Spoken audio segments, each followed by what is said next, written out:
Assalamualaikum warahmatullahi wabarakatuh. Salam sejahtera buat kita semua. Bertemu lagi dengan saya Ratna Sari Susanti, Widya Iswara BPSDM Pemprov DKI Jakarta.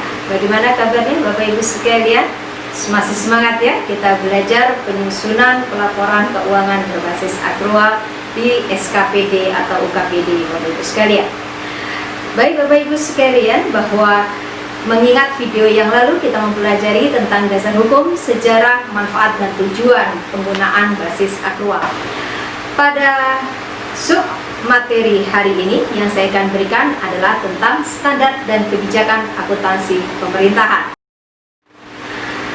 Mengapa standar dan akuntansi pemerintahan diperlukan? Karena ini sebagai bahan acuan oleh pemerintah daerah dalam menyusun sistem akuntansi pemerintah daerah, di mana paling sedikit pemerintah daerah harus memiliki sistem tentang prosedur akuntansi, penyelenggaraan sistem, bagan akun standar atau BAS, jurnal standar, dan dokumen transaksi, di mana sistem akuntansi pemerintah daerah ditetapkan dengan menggunakan peraturan kepala daerah yang mengacu pada peraturan tentang pengelolaan keuangan daerah.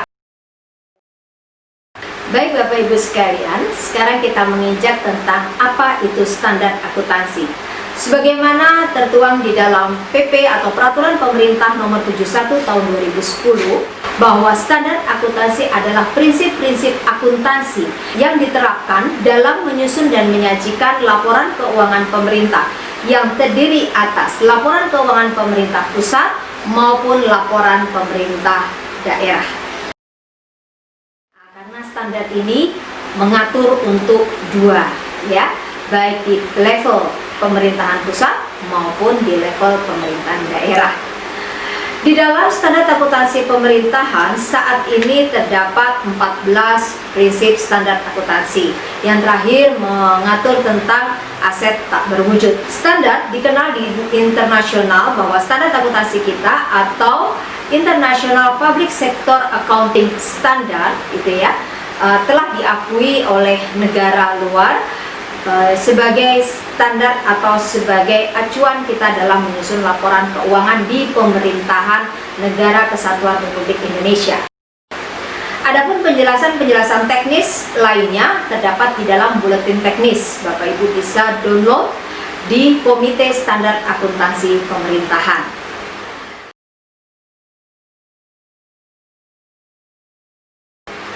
Baik Bapak Ibu sekalian, apa yang dibahas di dalam standar? Di dalam standar kita akan membahas satu masalah kerangka konseptual, di mana di dalam kerangka konseptual itu mengatur mengenai lingkungan akuntansi pemerintah yang di dalamnya menjelaskan mengenai bentuk umum pemerintahan dan pemisahan kekuasaan, sistem pemerintahan otonomi dan transfer pendapatan antar pemerintah, pengaruh proses politik, hubungan antara pembayaran pajak dan pelayanan pemerintahan, anggaran sebagai pernyataan kebijakan publik, target fiskal, dan alat pengendalian, investasi dalam aset yang tidak langsung menghasilkan pendapatan, kemungkinan penggunaan akuntansi dana untuk tujuan pengendalian, dan yang terakhir adalah masalah penyusutan aset tetap. Selain lingkungan, kita akan membahas mengenai pengguna dan kebutuhan informasi para pengguna. Selanjutnya, kita akan membahas apa itu entitas akuntansi dan entitas pelaporan.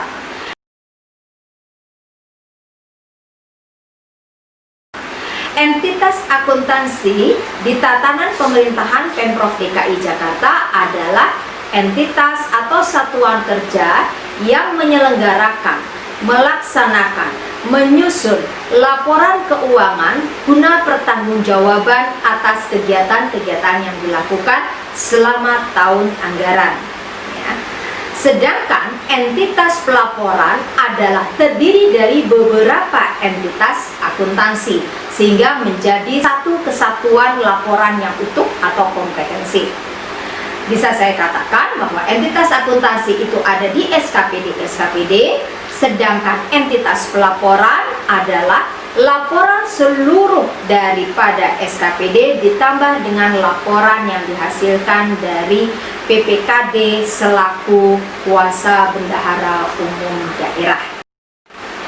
Bapak Ibu sekalian, selanjutnya adalah kita akan membahas peranan dan tujuan pelaporan keuangan, komponen laporan keuangan, di mana kalau komponen laporan keuangan sesuai dengan PP 71 tahun 2010 terdiri dari 7 laporan keuangan, yaitu yang pertama tentang neraca, kedua adalah laporan realisasi anggaran, ketiga adalah laporan operasional, keempat adalah laporan arus kas, kelima adalah laporan perubahan ekuitas, keenam adalah laporan perubahan SAL, dan yang ketujuh adalah catatan atas laporan keuangan. Selanjutnya kita akan membahas dasar hukum pelaporan keuangan sebagaimana video terdahulu. Selanjutnya lagi kita akan membahas apa itu asumsi dasar yang terdiri dari kemandirian entitas, bahwa entitas itu adalah mampu melakukan penyusunan dan pelaporan keuangan atas kegiatan yang dihasilkan. Kedua adalah kesinambungan entitas, bahwa entitas yang kita miliki di pemerintah provinsi DKI ataupun di pemerintahan pusat atau pemerintah daerah lainnya adalah sifatnya tetap, kecuali ada perubahan-perubahan yang tadi pengaruh faktor politik. Ada SKPD yang menjadi satu melebur, ada SKPD yang harus terpecah sebagaimana aturan pemerintahan. Yang berikutnya adalah keterukuran dalam satuan uang. Maksudnya di sini adalah pelaporan keuangan harus ada nilai satuan uangnya. Negara Kesatuan Republik Indonesia memiliki mata uang yaitu rupiah. Nah, berarti pelaporan keuangan kita harus dalam bentuk rupiah murni, di mana apabila terdapat transaksi dengan menggunakan falas atau nilai valuta asing, maka harus dilakukan konversi pada tanggal transaksi atau tanggal kejadian dengan menggunakan kurs tengah BI atau kurs tengah bank sentral. Selanjutnya Bapak Ibu sekalian, kita akan membahas mengenai karakteristik kualitatif laporan keuangan, di mana syarat mutlak daripada kualitatif laporan keuangan adalah harus relevan, handal, dapat dibandingkan, dan dapat dipahami. Berikutnya adalah mengenai prinsip akuntansi dan pelaporan keuangan, yaitu kita akan mengenal adanya basis akuntansi. Basis akuntansi di pemerintahan kita mengenal ada dua, yaitu ada basis kas dan basis akrual. Basis kas ini adalah basis anggaran di mana pendapatan baru diakui setelah uang tersebut diterima di kas umum negara atau diterima di kas umum daerah, sehingga menghasilkan laporan LRA. Ya, dari laporan LRA kita akan mendapatkan silpa atau sikpa, yang kemudian akan berlanjut pada laporan perubahan SAL. Sedangkan basis yang kedua yaitu basis akrual, di mana basis akrual ini adalah basis yang akuntansi murni, di mana pendapatan diakui setelah timbulnya hak dan beban diakui apabila sudah timbul suatu kejadian.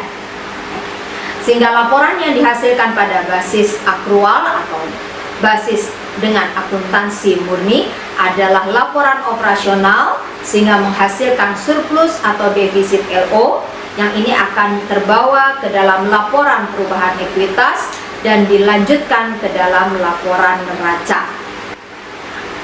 Bapak Ibu sekalian, setelah kita mengenal basis akuntansi, kita akan mengenal nilai historis atau nilai perolehan, di mana kita mendapatkan sumber daya, baik itu dalam bentuk barang, jasa, atau uang. Yang berikutnya adalah realisasi, kemudian substansi mengungguli bentuk formal, di mana kalau aturan mainnya belum ada, tiba-tiba kita mendapatkan suatu kejadian dan kebijakan atau standarnya belum ada, maka hal tersebut tetap harus kita akui, tetap kita harus catat, tetapi pencatatannya hanya terdapat di dalam CALK atau catatan atas laporan keuangan, di mana ini sifatnya hanya sekedar pengungkapan saja. Berikutnya adalah masalah perioditas, di mana laporan keuangan kita perioditasnya jelas, yaitu 1 tahun anggaran mulai dari 1 Januari sampai dengan 31 Desember ya. Konsistensi artinya tidak berpindah-pindah dalam periode yang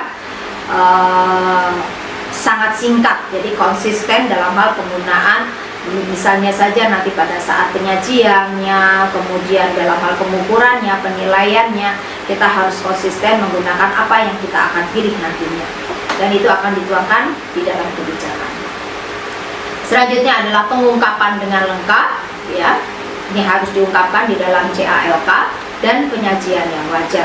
Selanjutnya Bapak Ibu, kita akan mempelajari tentang kendala informasi yang relevan dan handal, di mana di dalamnya akan dijelaskan tentang materialitas, pertimbangan biaya dan manfaat, dan yang terakhir adalah keseimbangan antar karakteristik kualitatif. Berikutnya adalah unsur laporan keuangan. Unsur laporan keuangan ini adalah, misalnya saya akan jelaskan satu saja, laporan keuangan neraca, di mana di dalamnya unsurnya terdapat aset, dan aset itu dibagi lagi menjadi aset lancar, kemudian aset tetap, aset lainnya, dan aset tidak berwujud. Kemudian ada lagi komponen kewajiban. Nah, kewajiban kita bagi menjadi kewajiban jangka pendek dan kewajiban jangka panjang, dan yang terakhir adalah ekuitas. Ya, ini adalah unsur.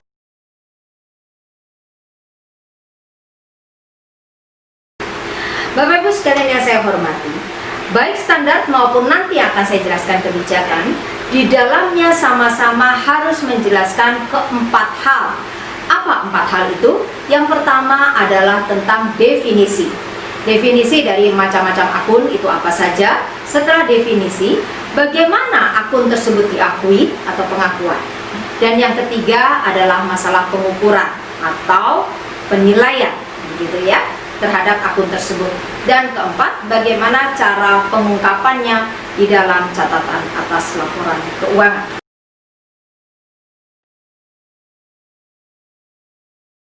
Bapak Ibu sekalian yang saya hormati, kita lanjut membahas masalah kebijakan akuntansi. Sebagaimana kita ketahui bersama, di pemerintah Provinsi DKI Jakarta telah diterbitkan Pergub nomor 27 tahun 2019 tentang kebijakan akuntansi. Nah, kebijakan akuntansi adalah prinsip-prinsip atau dasar-dasar yang dipilih oleh suatu entitas berdasarkan standar akuntansi pemerintahan yang berlaku untuk diterapkan dalam penyusunan dan penyajian laporan keuangan pemerintah daerah. Jadi semuanya ada pilihan ya, yang dipilih. Nah, ini konsistensi. Kalau kita sudah memilih A, maka SKPD atau UKPD atau entitas-entitas akuntansi yang ada di bawah kewenangan suatu pemerintahan, maka dia harus mengikuti apa yang telah menjadi kebijakan di pemerintah tersebut.